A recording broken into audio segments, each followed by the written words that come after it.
Can being around negative people, toxic people, make you negative and toxic? Let's talk about this in today's video. Hello, good people of the internet. Today's question in Ask a Human Not an AI with Chetan Narang is a fascinating question asked by Mayank Tiwari, who is actually one of the most active subscribers in our comment section. Thank you for all the interactions, Mayank. I deeply appreciate it. His question is it true that if we spend time with someone who's surrounded with negative energy and mentality, then that impacts our life as well in some way, and things start to worsen in our life too?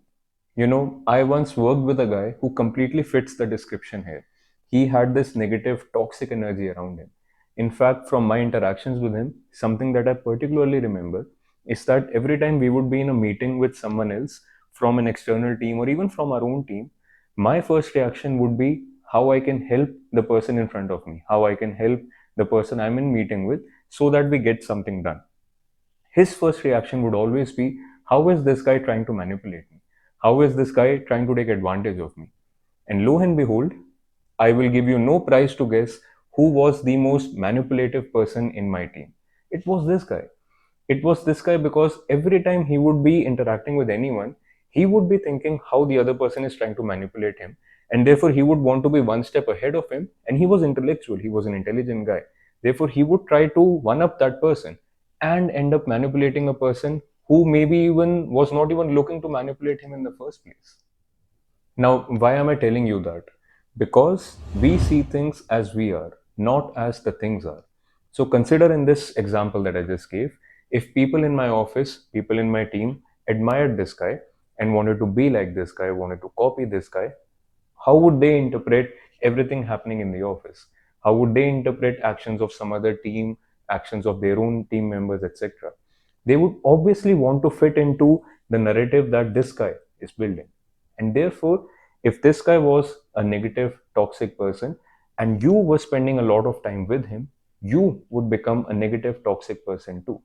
And therefore, if you ask me, if you spend time with a person with negative energy, does that worsen your life? 100% it does. Because there is always this osmosis happening. Consciously or unconsciously, especially if you are respecting this person, you would start to interpret your life situations in a manner that fits the narrative being built by this guy, so that your narratives, your interpretations are approved by him. And therefore, you would start to act in a manner that will attract negative and toxic life situations in your office, in your relationships, at home, everything. We see things as we are, not as the things are.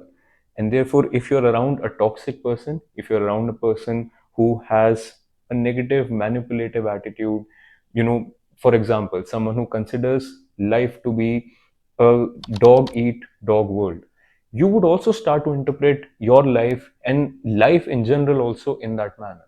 And therefore, I would say that that would worsen your life.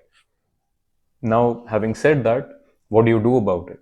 Because some relationships you choose and some you do not. You do not choose your parents, you do not choose your siblings, you do not choose everyone who you work in your office with, everyone you go to college with, etc. You choose your friends at some level, you choose your partners. I hope so. But in a lot of these situations, some relationships are very easy to stay away from, while some relationships could be extremely hard to get away from. No matter what your life situation, my singular advice to you would be to try and spend as little of your time as possible around people with toxic, negative attitude, and try to spend more of your life energy around people who uplift you, who inspire you to look at life in a positive, purposeful, higher manner, rather than those low, selfish, manipulative, dog eat, dog world kind of people.